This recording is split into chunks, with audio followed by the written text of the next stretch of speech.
आप लोग आज मौजूद हैं, सबको कुछ ना कुछ फीलिंग है अपनी पुरानी इमारतों के लिए, पुराने घरों के लिए, जो कि हमारा इतिहास है. तो I would like all of you to come forward and join. Contact any one of us, and we'll be happy to have you. So now, over to Samir Kher, who will take us through a walk through Lucknow's history. Now, Samir, interestingly, is not a historian, he says, but he's a wonderful storyteller. वो जो historian लिखते हैं वो पढ़ते हैं उसको और अपने अपने वर्ड्स में अपने आप कुछ ग्राफ्स बना के ये दिखाते हैं. तो हमारी समझ में आज today will be a lovely time. Now may I request all of you to keep yourselves on mute. There is a chat box at the end of what Samir will say. Kindly put in your questions if you have any, and he will do his best to answer. So now over to Samir. Samir Kher. Right. Thank you, Aditi ji, and good evening to all. Before I start, just want to do a final mic check. Could somebody confirm that you can hear me? Yes, perfectly, sir. Great. Thank you.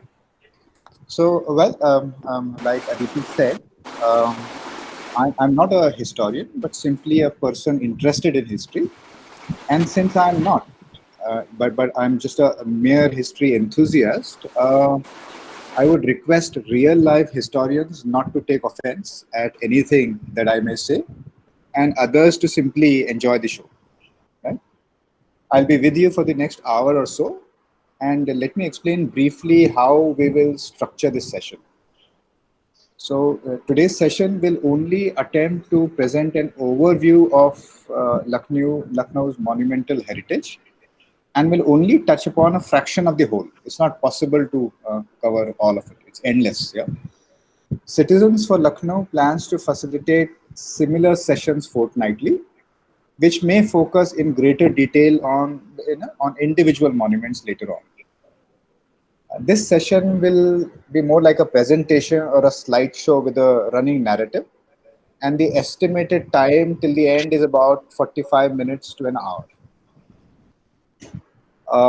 What we'll do is we'll see lots of old and new pictures of the city, a few maps, also prints of some very old paintings from the days before the advent of photography. And as we look at the images, we'll touch upon the historical significance associated with the city. In a sense, the images simply provide the context for the narrative. I'll mostly narrate using English, but occasionally switch to Hindi. That is required because certain aspects of Lucknow just cannot be expressed satisfactorily in English. I'm sure you understand that. I would have liked for it to have been a more interactive session, but that will be a bit complicated. So I'm afraid the session will have to be a monologue, which means that in case you have questions that come to your mind, I request that you kindly type them out in the chat box that Aditi mentioned, and I'll answer them at the end of the presentation. So lastly, before we begin, if you have not already done so, I request all participants to use mute. In case somebody accidentally switches on the microphone, Swapnil will keep a watch and put you on mute. The chat box usually appears on the top center or the top right of your screen, just for your reference. So just to be clear, allow me to explain once more why we are doing this, very short.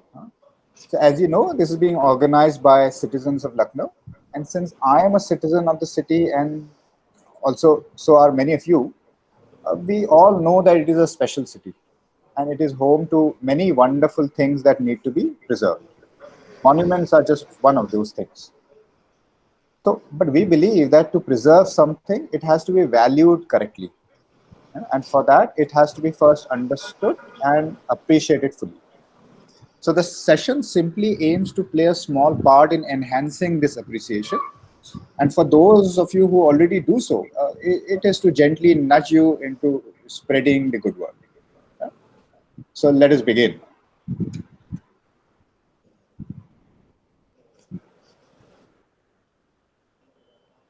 Hiding in plain sight. Yeah, that's Lucknow for you. And here, centuries old monuments are so commonplace that unless you take the trouble to know their story, their specialness escapes you. So, this image is of Tehseen Ki Masjid at Chowk. This is one of the oldest parts of the city. It is just behind the famous Tunde Kababi, and not many people will look at it twice as they pass it. So, इनमें है क्या Tehseen, एक और I'm Yes, sorry, did yes. somebody ask me a No, question? no, sir, you can continue. All right. So Tehseen was a Khwaja Asra, yeah, or a eunuch who had served more than four Nawabs in succession. So he was an old man by the time he died. He started at the court of the third Nawab, that's Shuja-ud-Dawla, and also was very close to his wife, the great Bahu Begum at Faizabad. And later he served Nawab Asif-ud-Dawla, the son, and his son, Wazir Ali. Incidentally, Tehseen conspired with the British to help depose Wazir Ali, and he in fact gave his entire wealth to the British resident John Bailey. Yeah, he's the same resident whose name the Bailey's Guard Gate takes. And the entire Bailey Garad colony is named after John Bailey. So this masjid that you see was built by the rubble that was left over after the construction of the Bada Imam Bagh. Yeah. That's Lucknow for you. And we deliberately chose this very commonplace sort of a site of Lucknow as our cover photograph. So what's this now? Well, it says a vision of palaces, minars, domes, azure and golden. Look for miles and miles away, and still the ocean spreads, and the towers of fairy city gleam in its midst. Spires glitter in the sun, gilded domes shine like constellations. There is nothing mean or squalid to be seen. There is a city more vast than Paris as it seems, and more brilliant, lying before us. Is this a city in Awadh? Well, I don't know what this guy is talking about, because it certainly doesn't look like Lucknow. But nevertheless, this lithograph was printed by Reed and Company in a Fleet Street publication on October 6th, 1857. And of course, the footnote tells us that he's talking about the capital of the kingdom of Awadh. Yeah? So what is Awadh? Well, it is the region, roughly, if you look at this map, this is the center of the present-day Uttar Pradesh. And it is the region between the rivers Saryu Ghagra to the north and the Ganga to its south. Yeah. So essentially, this is the heart of the Gangetic Plains. And H.C. Irwin, whose quote is mentioned to the left, was a British district officer and an author of a great book called The Garden of India, or the chapters on our history and affairs. Every historian, from Veena Talwar Oldenburg to Rosie Llewellyn Jones, has used this book for reference material. Yeah? So this is what Irwin says. This is just an excerpt. Awadh is the most popular. I mean, I'm sure you can read, but I'll quickly, since I'm doing the narrative.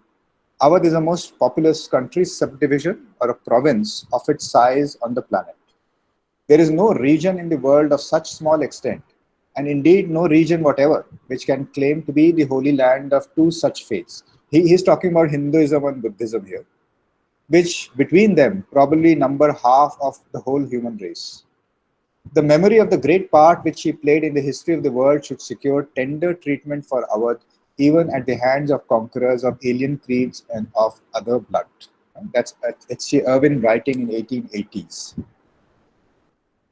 And well, the reason we put it here is because Lucknow is the aspirational capital of this very, very populated province. All right, that is one of the things that makes Lucknow very special. Okay, so let's do a bit of history, and I'll just explain this diagram in brief, right? Just to give a context to the narration. So here are shown three lines. The green is for the Mughals, the red for the British, and in between the two is a blue line which represents the Nawabs of Awadh. Right? Each line, you will notice, is part solid and part dotted. It breaks. The The solid sections represent a time period when they held de facto power, and the dotted section, well, the sort of diminishing authority or the lack of it, so to say. So we see that the Mughals in green hold power, absolute power, for the first 5 generations from Babur onwards, yeah, till Aurangzeb. But after Aurangzeb's death in 1707, the empire starts to disintegrate. Right? So throughout this period, the British or the East India Company, well, who have come in as traders around 1600, continue to be just that. They are traders. Yeah? This is the dotted red line, basically. But as the empire breaks down, the governors of the Mughal provinces become powerful. Yeah? For example, Hyderabad or Awadh. Now look at the blue line. So the dynasty of the Nawabs in Awadh started in 1722. That's when the first of the Nawabs, Burhan ul Mulk, is posted as a governor in Awadh. So somewhere in the middle of the century, around 1857 to 1865 or thereabout, this solid blue line breaks. It becomes dotted. And the dotted red line starts to become solid. Right? So what I have attempted to show here is that the British are consolidating at the expense of the Nawabs.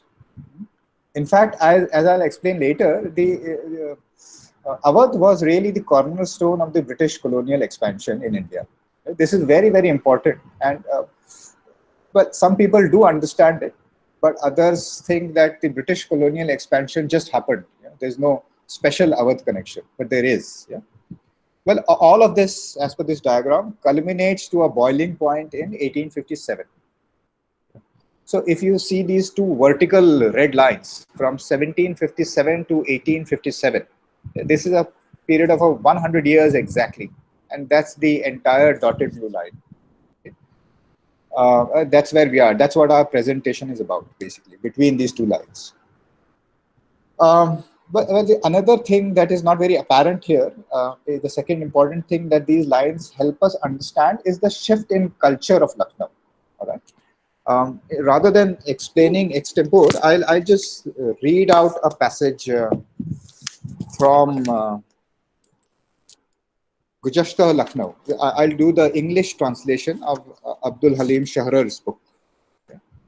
And what he's really pointing out is that as the Mughals declined and the Nawabs came to the fore, what happened culturally, yeah, to the subcontinent. So I'm reading now. In India, the real center of culture, refinement, and polite society was certainly Delhi, and the whole of India was subservient to it. For centuries, the city had been India's seat of government, and learning and the governors of provinces were chosen from the ranks of the elite. In comparison to it, Lucknow has no special claim to distinction. But if Lucknow can be mentioned in this respect, it is because in the last century, owing to the course of events, the mass of Delhi's society transferred itself here. Nobles, scholars, poets, devout and pious men all came to Lucknow. A strange thing is that the Delhi social community that became established in Awadh, this is important, the Delhi social community that became established in Awadh was confined to the people of Delhi alone. There were no outsiders and there was no place in it, even for the most honored of Lucknow's residents. Therefore, Lucknow society of the last century is in reality Delhi society and constitutes its final phase. Yeah. So when we talk about the famed Lucknow mannerisms and culture, we are really talking about the extension of Delhi culture which transferred, the elite transferred themselves here and created what we know today as the Lucknow culture. Okay? But इसमें emotional होने की बात नहीं है. It's just a fact that a contemporary has written. It needs to be understood. So let's move on. We won't go into detail with this slide, but let's take a quick look at the Nawabs of Awadh. There are 12 of them in all, spanning about exactly 132 years. Well, it is a short time as far as dynasties go. And the first 6, yeah, the top row, the middle row, let's say, of men, were called the Nawabs. and the bottom row, the last six, were nominally independent kings. All right. Um, we can't go into detail of each personality, but some of these gentlemen, and of course the ladies, the two ladies on the top, basically, are remarkable individuals, yeah, who played pivotal roles in history. For example, let's say number three, Shuja-ud-Dawla, played a decisive role in two of the most important battles in Indian history. One is the Third Battle of Panipat, where he helped Ahmad Shah Abdali defeat the Marathas, and the second is the Battle of Buxar, where he lost to Clive's forces, the British forces led by Clive. Yeah? I have given these small captions. These are of my own making. Please just uh, which sort of refer to some aspect of the role they played. But all this is for some other time. Yeah? Today we will focus only on the city that these guys helped build. All right. Yeah, so this is a painting of the Machi Bhavan Fort by the famous painter William Daniels, who was touring India in the 1890s. This fort was blown up by the besieged British forces on the 30th of June 1857 at midnight. Right? This was the first day of the rebellion at Lucknow. Today, this site is the King George Medical College, and they say that there are certain remnants of this fort inside the KGMC. In fact, the Bada Imambara complex is really an extension of this fortified complex. Uh, well, you all recognize this very famous structure. So this is a painting by an unknown artist, and you recognize many famous structures still standing here. The Rumi Gate right in front, the Imambara complex, the Tilewali Masjid, on the left, the stone bridge of Asaf-ud-Dawla. Well, incidentally, this procession which is entering of the British, this is Lord Hastings on his famous journey from Calcutta to Delhi. Yeah? And the quotation underneath is by a war journalist from the New York Tribune called William Howard Russell, who at this time at the time of writing this, is standing on the terrace of Khurshid Manzil, or the present La Martiniere Girls' School. This is in March 1858, right? He's writing this then. This was published in June, when the British are about to capture Lucknow and win the war. Okay? And he writes many things, but this is one of the finest praises that he has done. It says, let me not read it, and I'm sure you have gone through it.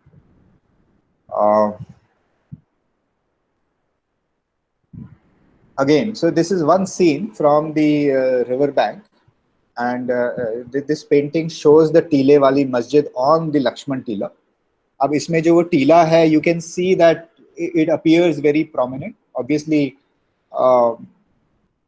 certain mistakes of perspective have been done, but this hill is the site of the original settlement of Lucknow, of this region.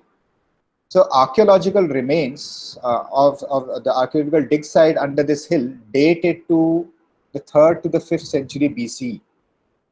This is evidenced by the blackware pottery that was discovered here. And on the left, this structure is again the Machi Bhavan Fort. And there's this kacha track, on which you see people walking, and there's elephants roaming around. This is today the road which goes along the river. Right? This became a road later, basically. It's a motorable road now. The next is exactly the same scene, almost the same perspective, but you can see that it has been much better executed, because this was done by an artist, a draftsman called Sitaram. Yeah. So when Lord Hastings travels with his wife from Calcutta to Delhi, he hires Sitaram to do landscape of everything that he sees. Yeah. So all of this, his entire portfolio is dated between 1814 and 1818.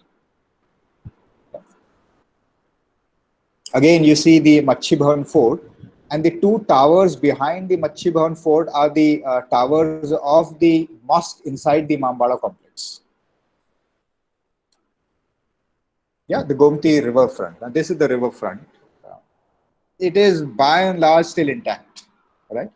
and it really represents the development along the river over a period of 75 years.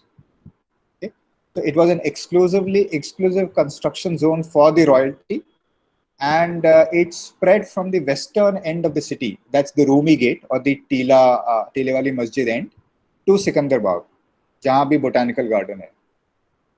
And well, as such, if you study each of these structures, it will give you an insight into the evolution of architecture over this period.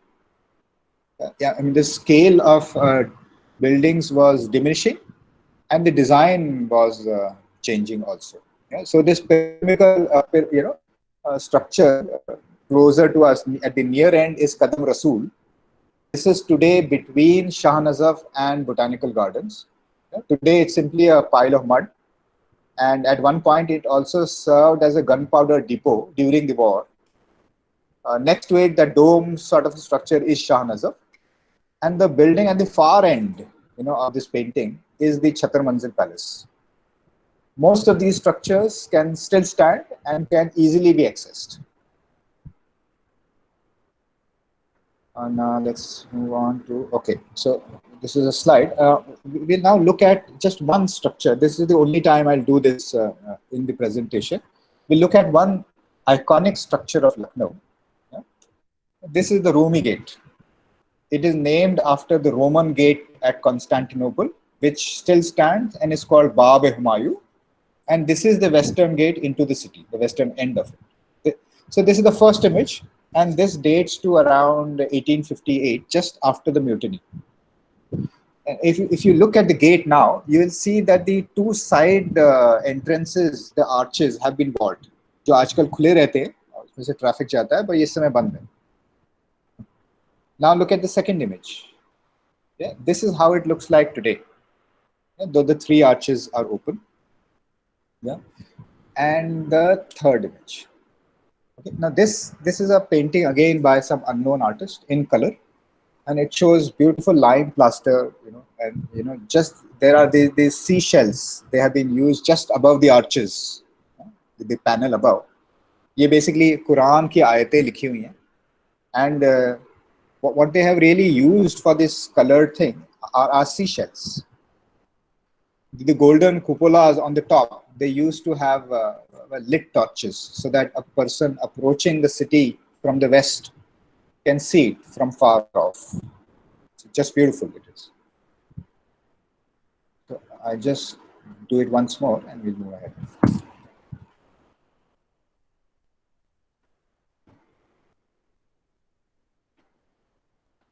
Yeah, so let's get back to a bit of history again.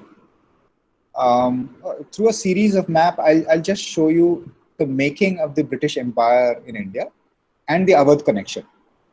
Okay? I do this a lot. This is one of my favorite slides, but let's do it for you. Okay, so we are about 1600. The company has just been formed about a decade ago. And this is peninsular India. You see that the Portuguese dominate, the Dutch dominate the world. The British just have one factory in Surat, right? And they are trading.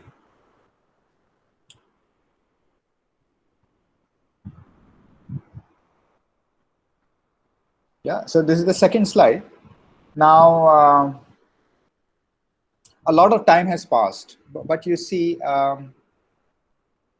that more or less there are no territorial gains of the British till this time.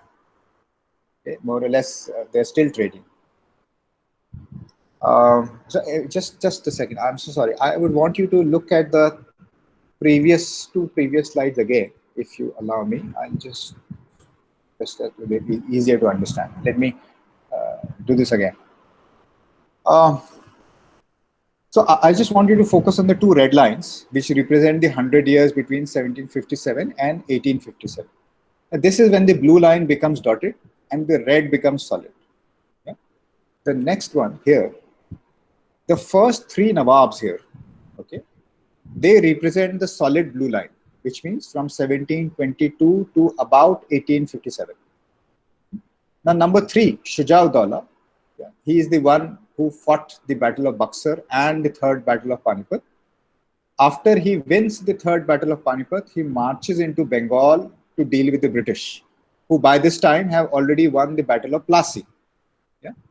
And he loses in 1765. This is the start of the British territorial gains in India, and the interference in the affairs of Awadh begin.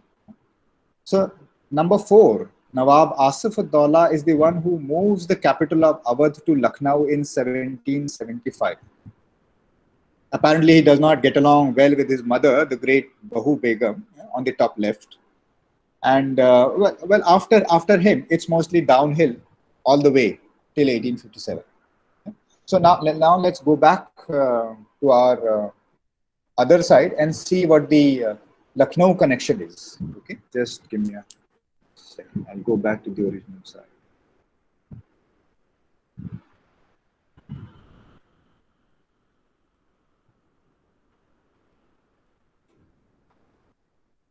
Here. Okay, so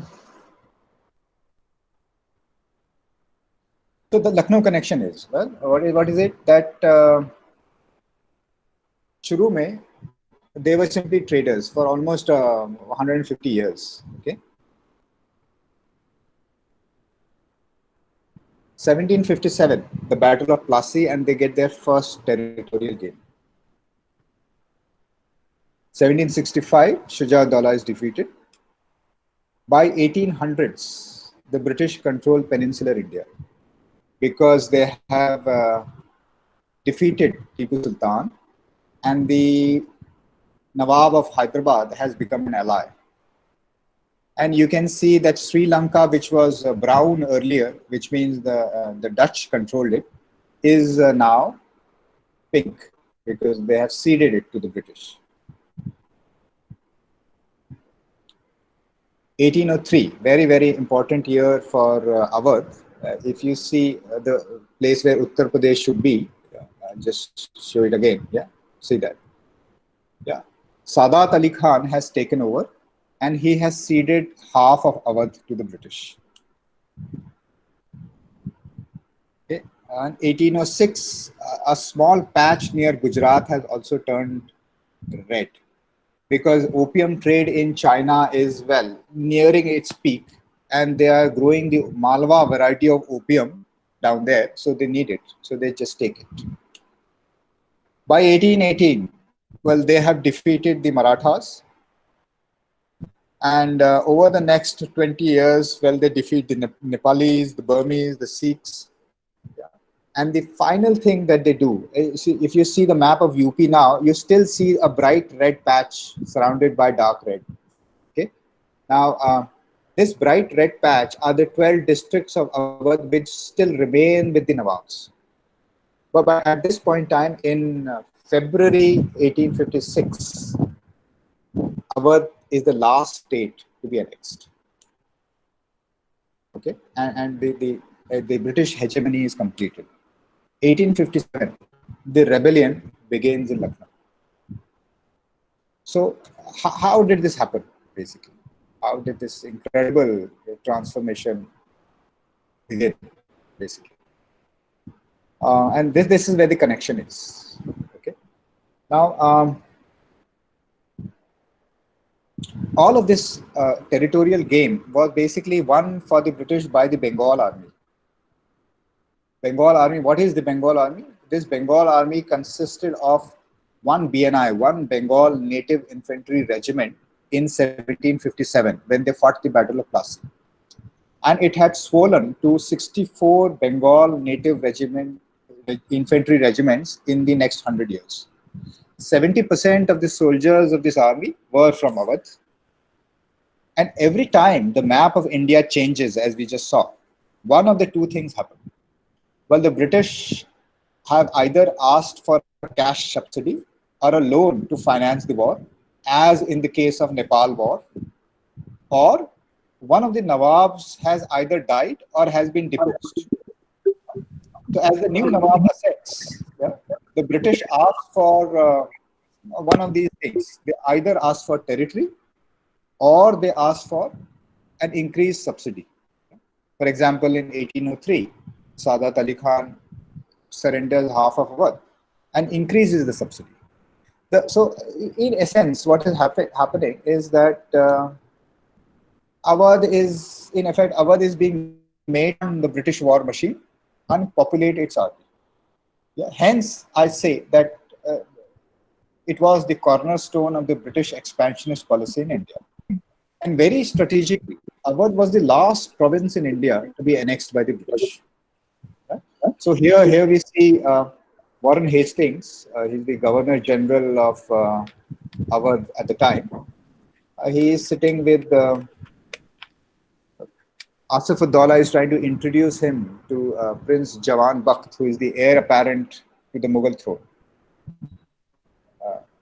Warren Hastings, in fact, called Jawan Bakht the relic of the Mughals. Yeah, so this is a original painting by Johann Zofani. It hangs today at the Victoria Memorial, and it has been used here without copyright permissions.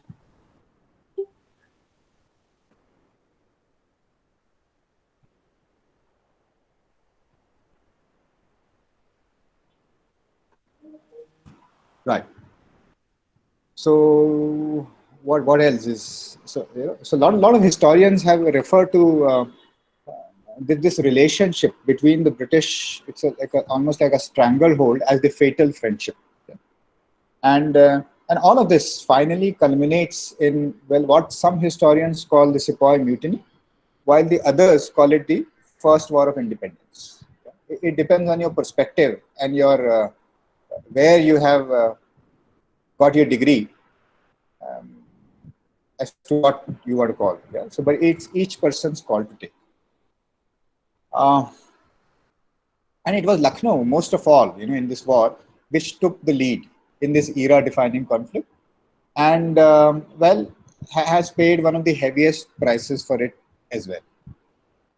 And it is still in Lucknow and nowhere else that one can, even today, follow the footsteps of these marching armies and come across the same structures that the soldiers of the time encountered. This is a very, very remarkable feature of Lucknow. I mean, a lot of things have changed, but still there are certain things which are still as they were. I mean, some of the roads that you walk along are really kacha tracks of the time which have become metal roads. Maybe when the architect Kumar Karthikeyan does the next session in 15 days, he will take this up in greater detail. Yeah. And so, for example, here is shown a map which traces the route that the relieving and the invading armies of the generals Havelock, Campbell, and Outram took to reach the residency. The green and the red and the grey lines basically represent those routes. Another interesting sort of a painting. Talking of monumental heritage, it is still possible to drive across the city. You can walk the gardens of the palaces which were once battlefields. So when seen from this perspective, the entire city transforms into a large battlefield. So, for example, shown here is a scene from what is known as the Battle of Chinhat. This bridge here is somewhere where the Kukrail Nala is today, यहाँ पे Badshah Nagar metro station के बाद. And this was the first armed clash of the war, one of the first, and incidentally one of those rare battles anywhere in the world over the previous few decades where the British met with defeat. This happened on the 30th of June, 57, thus beginning the war in Lucknow. Another important, very, very important thing that we all are aware of as Lucknowites, and but it needs to be spoken about a little more. It needs to be valued a little more. So here are two images of the British residency at the heart of the city, one before the war and one after. Well, it is a 33-acre campus, which was once like a British township. It's complete with barracks, schools, jails, hospitals, post office, courts, shops, private homes, offices. And it is still possible to identify these structures even in their ruined and bombed out state. And detailed information is available in eyewitness accounts and the numerous books written by survivors. At the time, they had been bestsellers. Right? They still can be used as reference points to trace the progress of war. I mean, there are minute details of what was happening on each day of the siege. So the siege, well, it sort of lasted about 4.5 months. Yeah. And the entire hill overlooking, it was a hill. The residency complex is like a low rising hill, basically, overlooking the city. And it was under siege for 4.5 months from July to November of 1857. We know that soldiers and civilians, both Indian and British, were defending it against the Indian rebel forces who surrounded it from the outside. Yeah.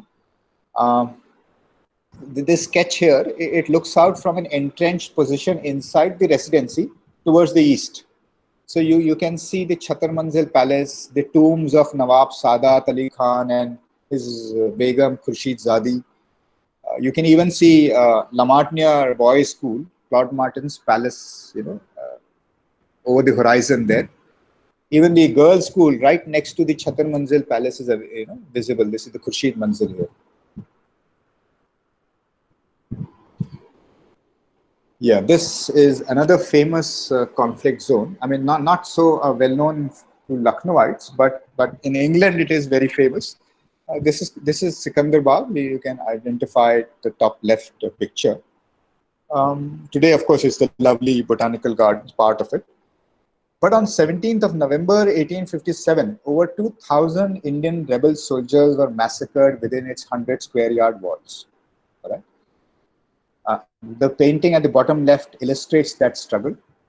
And the photograph on the top right, that this is special. The photograph on the top right is one of the first war photographs to go viral at the time, when there was no viral. It was taken by the famous Felice Beato. He's an Italian war journalist, and he was accused of digging up the remains of these dead and arranging them in the foreground in order to make a more evocative picture. You can see them. And there are skulls and skeletons lying around.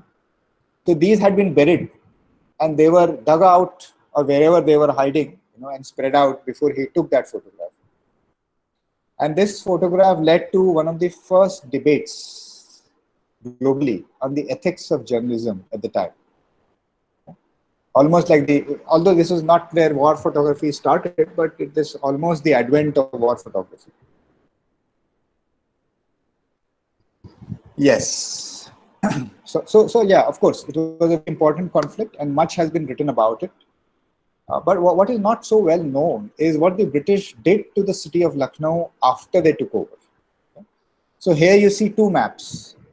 One, the colored one, is dated 1856, just before the war, and the black and white is dated 1858, just after. It is the same map in the background, but shows the pre and the post-war scenarios. Now, what is the difference? What it shows is that the city was re-engineered to suit colonial needs and to make it more orderly and easy to control. Right? So the concept of law and order came into the picture, where law took a backseat and order took precedence. Right? So there were three aspects of it. Right? One is the large-scale demolition. So certain historians place it between a fifth to a third of the city was razed. And the focus of this demolition was the areas where the elite lived along the river. So if you look at this along the river on the black and white map, there is this area of demolition marked. This is the area from Bada Imambara to Hazratganj, all of that, basically. So what you see standing today is what remains. There was a lot more. The houses of the rich and the famous, all that is gone, basically. The other thing that they did intentionally was placing a network of 60 feet wide roads on a very dense city. You have to imagine wide boulevards through Chowk or Banaras, what it would do to a locality like that. This is intentional. Right? All of these straight lines are really leading to the cantonment, which is these squares at the bottom right of the black and white map. Earlier, this cantonment was across the river to where the Madhya village is, and it was transferred here. Yeah. So the third thing that they did was railway lines, two railway lines. One is called the Choti line, through the center of the city. This demarcates the old city from the new city, and then the main line which separates the cantonment with the civilian sectors. So the purpose here is very clear.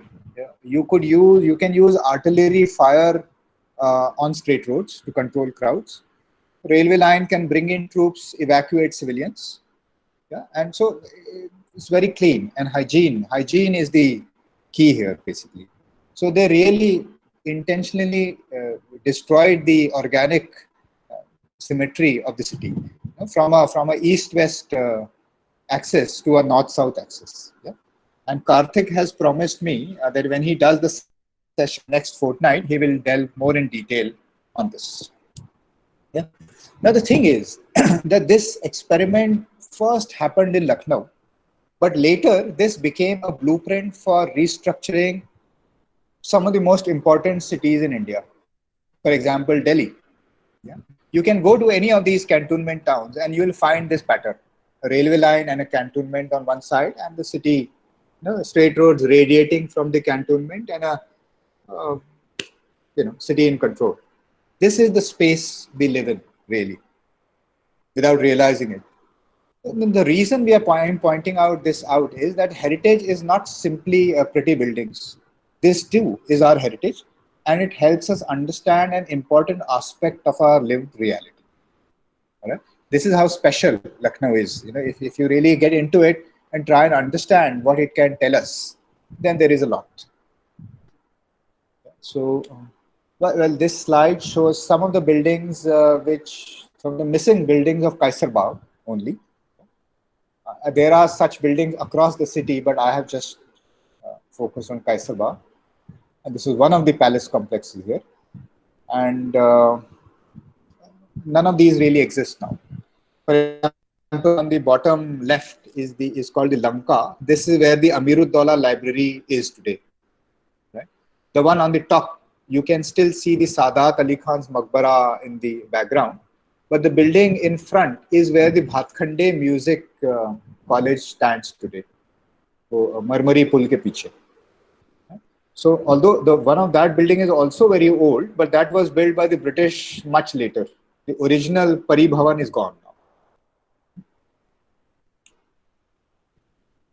So, well, it's not all of it is doom, and there is a lot of bright spots in the European legacy of Lucknow. And the other aspect of this European connection is this huge impact it had on the architecture of Lucknow. Right? Excuse me.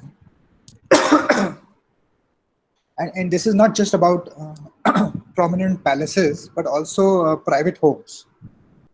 Some of these influences can still be seen today. Yeah? And it is not really possible to cover all of them here. And we'll probably need to wait for the following sessions to cover that one by one. Right? The three things that must be easily recognizable. The first arch is inside the chapel of Lamartine Boys School.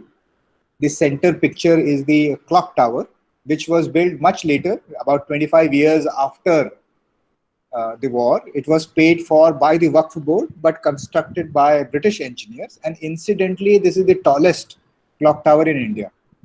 There is another very tall clock tower in Chennai, and I'm not very sure which is higher, but they say I'll go with Lucknow's tower being higher. The third panel is an arch in the Bibiapur Koti, which is into the cantonment area today. Right? This we all understand. This is one of the paintings by Sitaram of Claude Martin's Palace or the Lamartine Boys School. You can see that the Bandh that we see today is not here at this point. The tower is under construction. Extensive grounds, that's what it was, this palace was surrounded by. But more or less, it still remains one of the best preserved buildings around. And at this point in time, you can even see that the wings are missing. Only the main palace structure is visible here. The wings were added later on, when it became a school and hostels were required.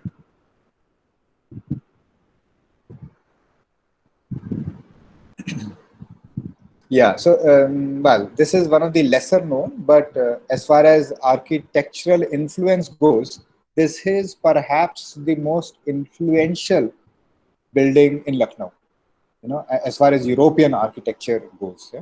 This is, of course, many of you would know, is the Koti Farhad Baksh or Chateau de Lyon.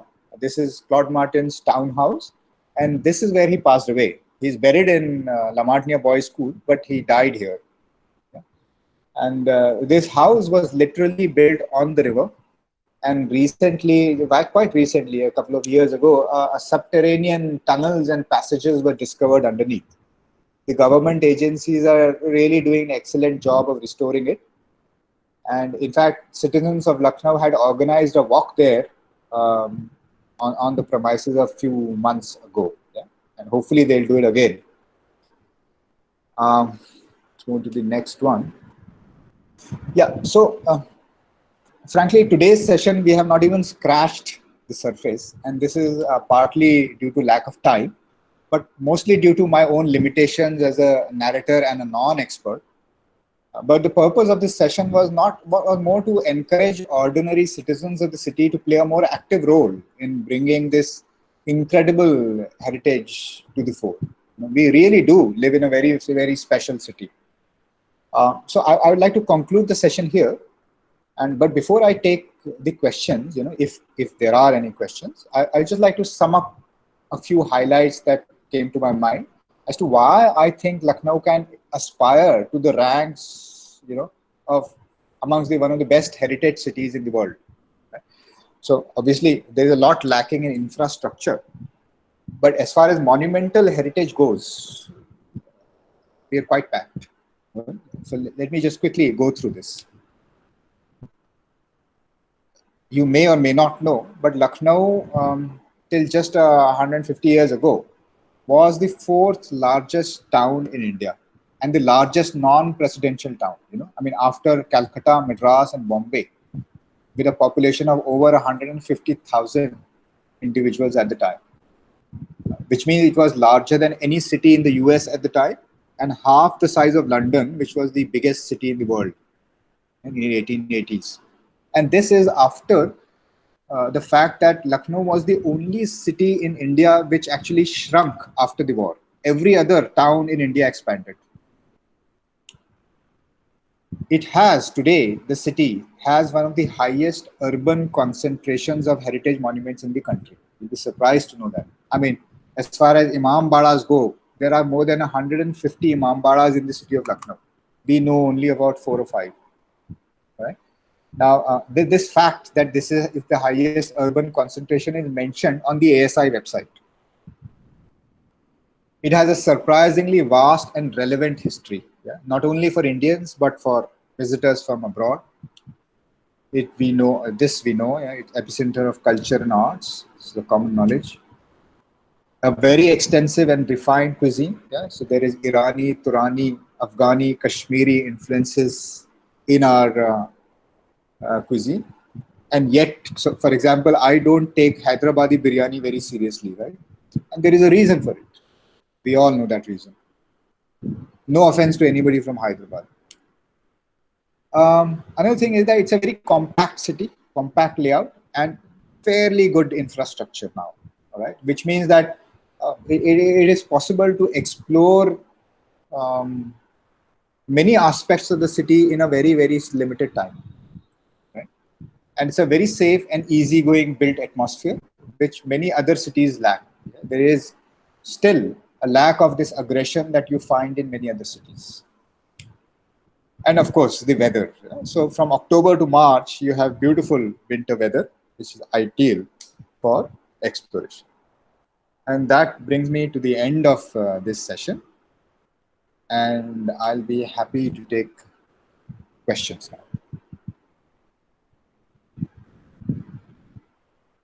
And if you can type, I'll prefer if you could type, because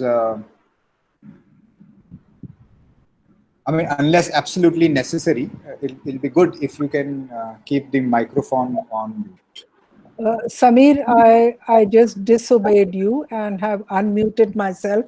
There are two questions which might be lost in the chat box from Shireen and Nishita. They want to know the source of all the paintings that you used in the presentation. Thanks. Okay, so source as in who the painter is or Uh, where the where painting. where did you get the paintings from? And I think you mentioned who the painters are. Yeah, yeah. So most of these paintings have been decommissioned, and in the sense that there are no copyright infringements mostly, and Google, internet is the source of most of them. Was there a second question also?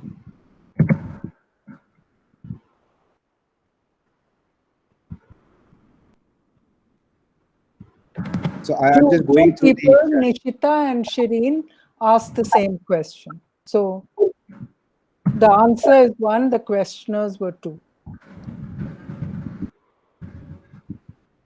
Right. So I'll go ahead with the questions now. So the first question is from Shireen again, and she asks about the fall of the Siptanabad front gate recently.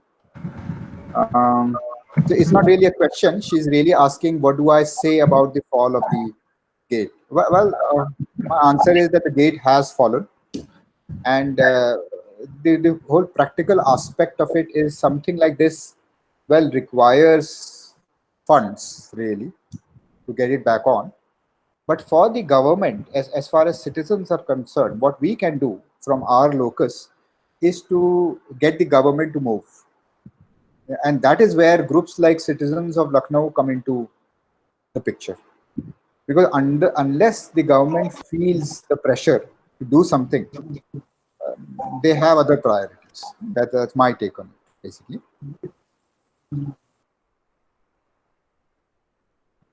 The other question is from Mahima, and she says, could you draw a comparison, if you can, between the then Lucknow and Raja of Banaras and the Rohilas, she says. All right. So I'll just share what I know about the three aspects, basically. Um, okay. One, of course, is the Raja of Banaras, wherein this is really known as the Chait Singh affair, and where Warren Hastings, whose painting which saw, he was sitting with Asifullah in that painting. He was accused of really, how do you say, taking Banaras by force. And there was a time when the people here were so upset. In fact, Asifuddaullah's mother, the great Bahu Begum, complained so bitterly that her supporters actually attacked the townhouse of Claude Martin, this house that we saw in the presentation on the river. And he had to defend that house using cannons that were on the turrets. Right? However, Hastings was really condemned for this particular act of his. This is one blot on his, how do you say, character, and he was ultimately also put on trial back in England. So Rohilas, this is an interesting thing. So the Rohilla Pathans really came into power more or less at the same time as the Nawabs of Awadh came into prominence. The Rohillas, as you know, were Sunnis, and the Nawabs here were Shias. And Shujauddaulah always wanted Rohilkhand. Right? He had so far been unsuccessful. It is just that after the third battle of Panipat, where both the Rohillas and Shujauddaulah found themselves on the same side of Abdali's side, they fell apart after the war was over. Right? And Shujauddaulah, using the British troops that he paid for, the regiments in Allahabad and Banaras, he attacked and annexed Rohilkhand. Right? And it remained a part of Awadh for 25 years till Sadat Ali Khan again ceded Rohilkhand to the British. I mean, in short, this is, I don't know really if I have answered your question, um, but this is where we are. I mean, the Rohilla Pathans was sort of a short-lived dynasty. Hi, Samir. I'm so sorry. I've bypassed your instruction. I've also bypassed your instruction, but let me explain what I was getting at. I wanted to specifically know if Lucknow, as you said, then Lucknow faced pressures of migration from Delhi, if it was also the case from Rohillas, as you said, in the um, was there a pressure of migration from other kingdoms apart from Delhi into then Lucknow? Is my question. Yes, I have. See, what was really happening was that there were two parallel centers of influence at that time. Right? One was Hyderabad, and one was Lucknow. So people were really migrating to these two centers. It is just that the migration from the north of Narmada was mostly focused towards Lucknow, and from Bhopal and south was focused towards Hyderabad. Right? So there were people coming from all over really. Yeah? For example, Banaras really is a part of extended Awadh. It is not separate. I mean, at different times in history. But Awadh एक बात है और लखनऊ एक और ही अलग बात है because the king stays here. There is patronage and he's spending money. So all kinds of people. Yeah? For example, Ghalib moved to Lucknow for 4 years. And not just Ghalib. So there were writers, adventurers, criminals escaping British justice. All of them were really converging into Lucknow for a period of about 50 years or so. Yeah. And what it really led to was what we know as one of the first cosmopolitan cultures in India, right? Because our mind, once expanded, cannot go back to its original dimensions. And that this cosmopolitan culture, this opening of mind, because all kinds of people are coming, which means that there are Germans, there are French, there are Dutch, yeah, these guys basically, yeah, they're fighting amongst themselves. And these are mercenary soldiers out there to make their fortunes. And they're coming here to sell something, to buy something, to seek employment. For example, there were as many as 300 European families living in the city of Lucknow at the time. So all this really drastically changed the culture of Lucknow, and one thing led to the other. Ultimately, one can even say that the War of 57 is a result of this opening up of the mind. Yeah. Does that work, Mahima?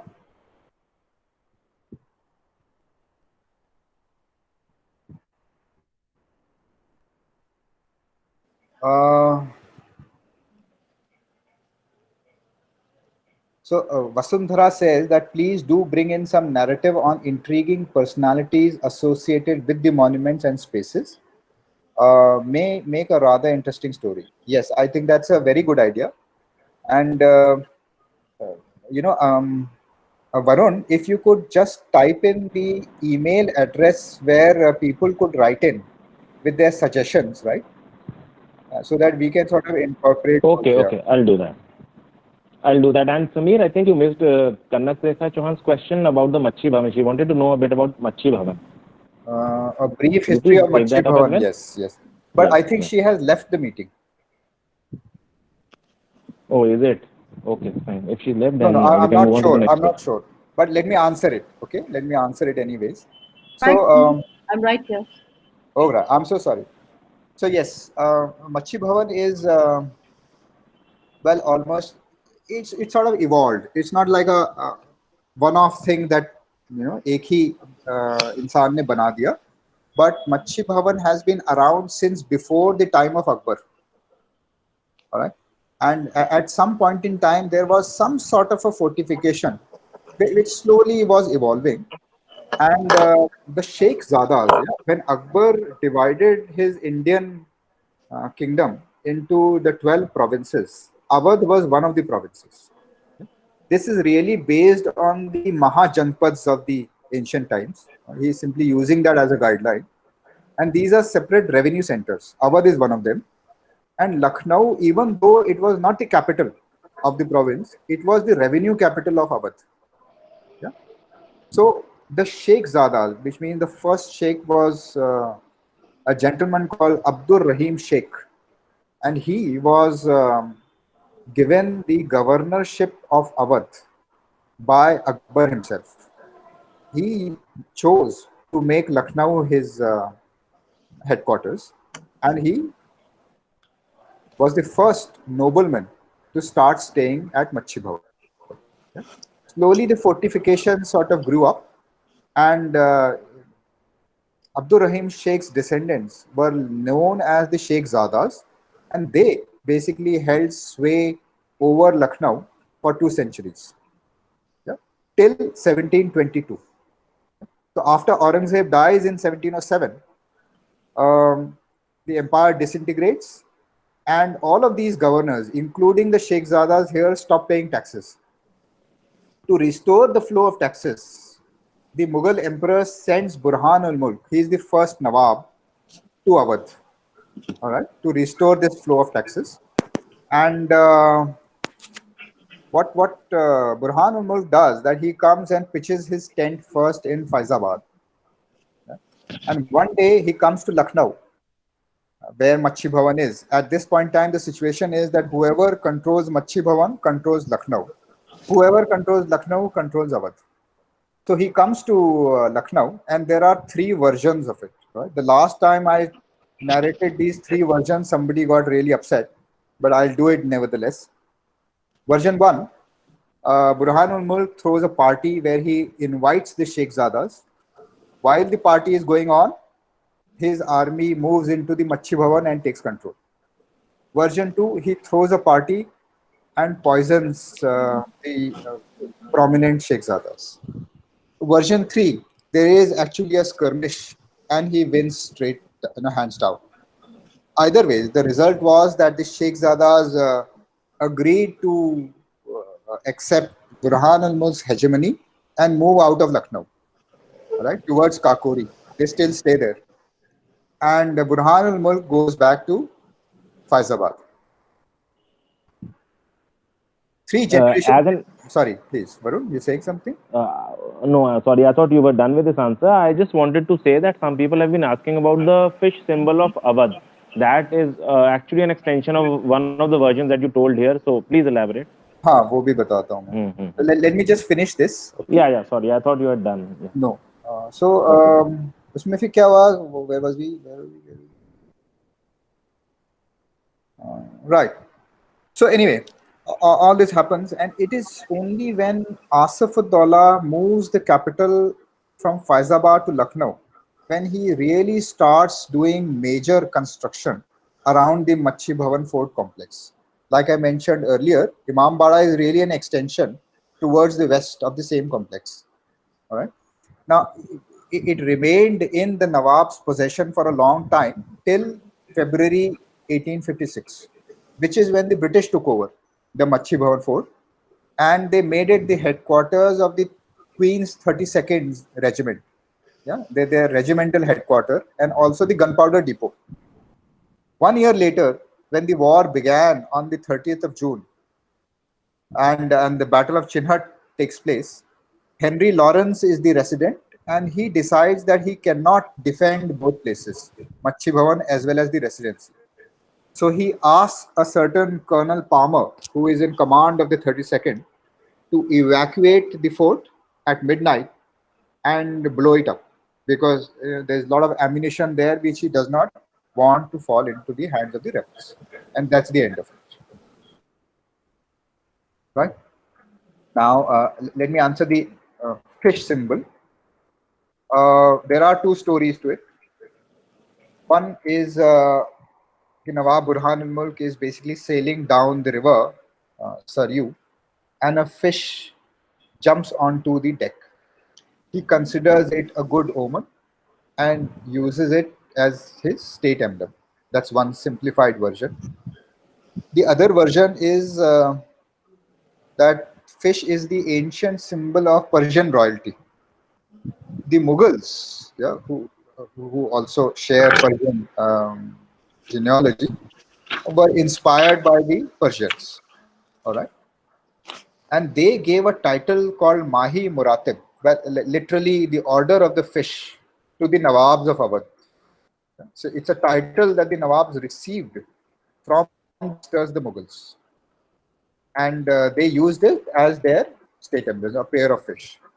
Later on, it became the state emblem of the state of Uttar Pradesh. Um, I'll move on to the next question.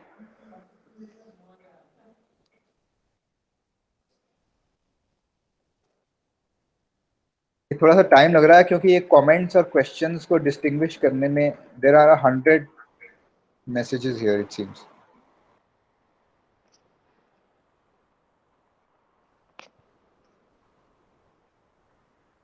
Varun, you want to help me? Is there a question around? Samir? Hanji. Gee, there's a question, somebody, I didn't note down the name, about the origins of the Hyder Canal. Right. Okay. So if you want to answer that. Sure, I'll do that. So the first king, all right, or the seventh Nawab, either ways you look at it, Ghaziuddin Hyder commissioned this canal, and the purpose was to connect the Gomti to the Ganga. Yeah? So if you see the Hyder Canal today, जब वो गोमती नगर के पास जब वो जाके गोमती में मिलता है, and it goes almost through the city now. But earlier, the idea was that it starts from the Gomti, circumvents the city, और चारबाग होते हुए कानपुर चला जाए. That was the idea basically. But he died in state, and well, it was converted into a nala, basically. Samir, another question is about the truth about the tunnels from Bada Imambara to Delhi and Faizabad, etc. So Okay. Subhan wants to know if this is truth or not. Yeah. So in all the forts and such structures in India, for example, the Agra Fort, Imambara here, Lal Killa, you will find the guides telling कि ऐसे tunnels हैं जो यहाँ से वहाँ तक जाते हैं, सब आगरा ही जाते हैं. इसकी जो किसी ने इसको verify नहीं किया है. I mean, the only verified tunnel is the one that connects the Taj Mahal to the Agra Fort, which is like what, couple of miles. All right, there is a tunnel. And people have actually walked in. The British used to hunt for porcupines inside that tunnel, but that's about it. अब यहाँ से आगरा तक का tunnel तो logistically impossible लगता है मुझे. I am not sure, but I think what it really means is that it is an escape route and it goes in the general direction of Agra or Delhi or wherever. So, for example, if somebody wants to escape to Delhi, थोड़ी दूर तक जाके निकल आता होगा. ये मेरा guess है, but it's a guess, please, right? Okay. So another question that Mahima Malik has put up, Samir, is that she wants to know about the cultural changes that happened in the Shia culture with the British concentration in Awadh. And she gives an example of changing the use and displacement of the Karbala grounds. हाँ, so वो जो ये तो मैं बता सकता हूँ आपको कि हाँ, please. जैसे that map, that black and white map that we looked at earlier, so the Karbala grounds were close to where the Sikandar Bagh quadrangle is. जहाँ पे दूरदर्शन का ऑफिस है, लगभग वहाँ कहीं करबला था पहले, basically, right? Because the city was expanding on the east-west axis. So this was just outside the town. So the British relocated it to where it is right now. Yeah, because they did not want any of the Indian sort of religious places moving to this side of the rail Choti line. And one really big impact कि दिल्ली के साथ जो हुआ in terms of the migration of the elite, after the Mughals decline, the same thing happened to Lucknow and the Shia elite after the British took over in Lucknow. Yeah, I mean, it is the same phenomena. When patronage is gone, the elite move away. Right? The other big blow to the Shia culture in Lucknow happened at partition, basically. Yeah, लेकिन इसमें I'm not really an expert on this, but I would recommend कि you read this book by Abdul Halim Shahrar, गुज़श्ता Lucknow, जिसमें उन्होंने बहुत ही detail में इन aspects के बारे में, कल्चरल एस्पेक्ट्स के बारे में, पहनावे के बारे में, सब चीज़ों के बारे में बहुत डिटेल में लिखा है. Right. So thank you, Samir. I think all the questions are done now. And for all the participants, I would like to mention that I've mentioned the email ID. And I'm sorry to say that it is my personal email ID currently because we do not have one for the group. We will be making one soon. So if you have any suggestions, currently you can put it on the mail ID that I've mentioned. And we shall soon have an official mail ID as well. We'll share that with you. And all those who want to join us can please click on the link shared by Mona Datta in the chat and join us on the Facebook group. We post regular updates there on the events that we conduct. Samir, over to you. Yes, I'm done. Yeah, yes, please. Samir, जाते जाते बताते जाइए कि what about the mythical tunnel between Constantia and Khurshid Manzil, where the girls Yeah, studying yeah. at Khurshid Manzil would Yeah, I meet read that. midway, the boys studying at Constantia. Right. So actually, the thing is that my daughter studies there, and she got this yearbook that they released, and that is the first time I heard about it. But other than that, I have no information about it. Okay, there's another question, Samir, Yeah. by Mahima Malik. Can you link the rise of Kashmiri Pandits and Kayas in Lucknow with the British advent? I don't think I'll be able to link that. I mean, the Okay. bit that I know about the Kashmiri Pandits, the Kashmiri, not only Pandits, but Kashmiris in general, is to the reign of Bajid Ali Shah. Right?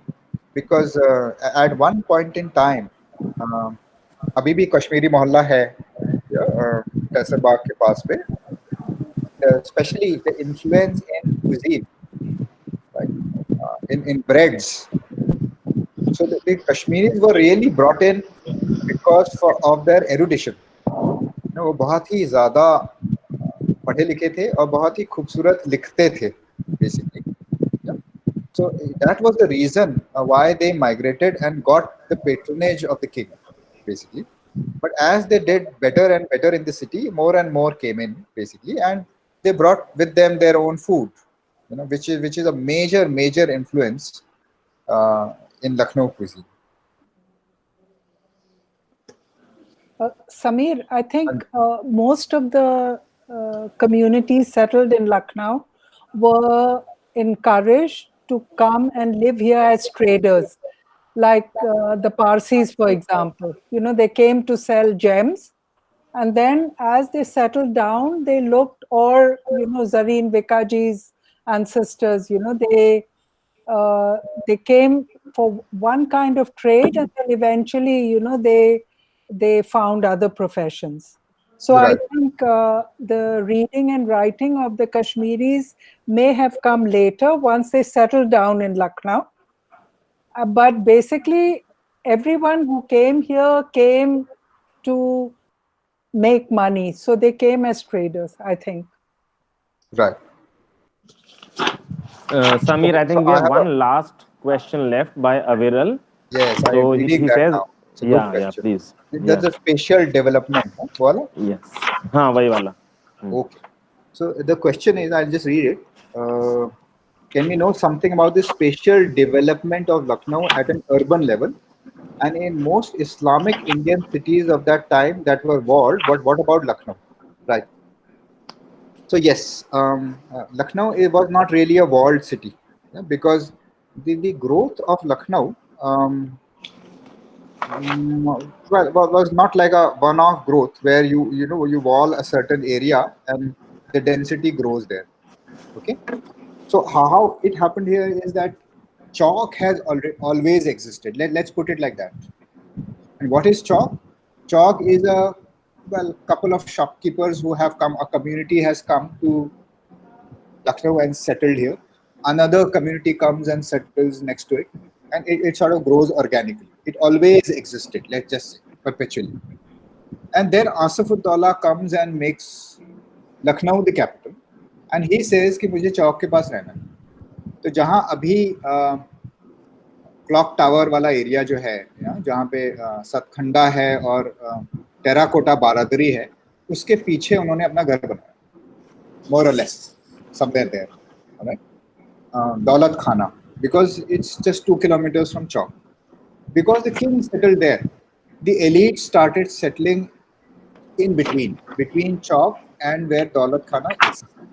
Okay, so अब लखनऊ कैसे evolve हुआ? So I'll just explain this concept of a ganj to you. Okay, ganj is a Sanskrit word. What ganj really means is grain or a collective, like a store of grain. गेहूं का गोदाम. That's what ganj is really. So how does it evolve? If you go to Indian towns, small towns, you will see कि ऐसा लगता है जैसे market है, पूरा शहर ही एक मार्केट है, क्योंकि वो एक्चुअली है मार्केट, ऐसे ही वो इवॉल्व हुआ. You see, if there is a farmer, who has his grain to sell, and he has a bullock cart. The bullock can do maybe at max 16 miles a day, which means 8 miles one way. And he does not want to spend more than a night outside his village for fear of safety. So, which means that he needs a place, some sort of a mandi to sell his produce within 8 to 10 miles of his village. Okay, and this is where the capitalist comes in. So some Sardar, some general, some chief of the king, basically, puts in some infrastructure at some central place where the nearby villages could come in. What is this infrastructure? Well, a couple of guard houses, kuch kamre, kuch sarai, or kuch guards. The idea is people can come, sell their stuff there. Traders can come from the city, buy it, and go back, and everybody is safe. ज़्यादा किसी को travel नहीं करना है.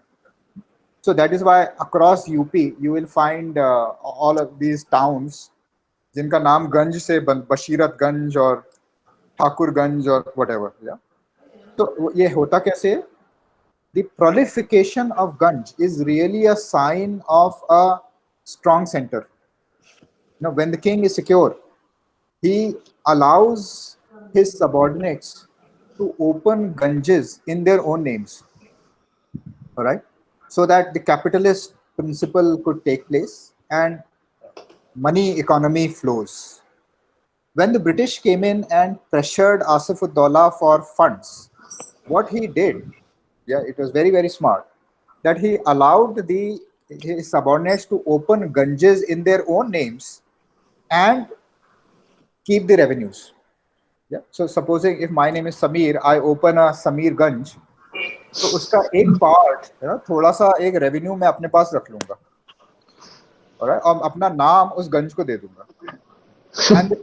And the king lets it be, so that in the central accounts he can show the British resident, look, I don't have enough revenue, so I can't give you that much money. Although the state revenue is expanding, the economy is growing, but it is not on the books. Right? And that is how Lucknow grew. Because the king was here and he allowed it as a practice, his chiefs, to open these different ganges in their own names. जैसे अमीनुद्दौला है, अमीनुद्दौला के नाम पे अमीनाबाद है, for example. अब आप चौक को imagine करें और इसी तरह के गंज एक से ऐसे चिपकते जा रहे हैं और वो शहर बढ़ता जा रहा है basically. That is why there is no one wall around the city of Lucknow. However, each of these localities, even if you go to Chowk today, you will find gates if you look carefully. मोहल्ले हैं, तो हर कोई अपना अपना gate मोहल्ले lock कर देता है. So there will be these two houses, और उसके बीच में जो पैसेज है उसके ऊपर से एक कमरा बना हुआ है. It's almost like an escape route, emergency escape basically. तो अब वो दिखाई नहीं देती, गलियां इतनी डेंस हो गई है, बट वॉल्स नहीं है. लेकिन वो गलियों पे एक दरवाजा लगा देंगे तो वो गली एक तरह से फोर्टिफिकेशन हो गया. That's why there is no walls. Is that okay? Does that work, Aviral? Samir? Yes. Samir? Also, because the main route of communication was the river. So, right. There a wall helps a landlocked area.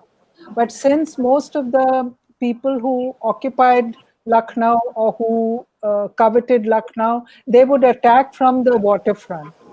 And therefore, there is Right. no wall, but it made all the conquerors build their residence on top of these hillocks, so they could see the danger. The danger always was from the riverside, Right.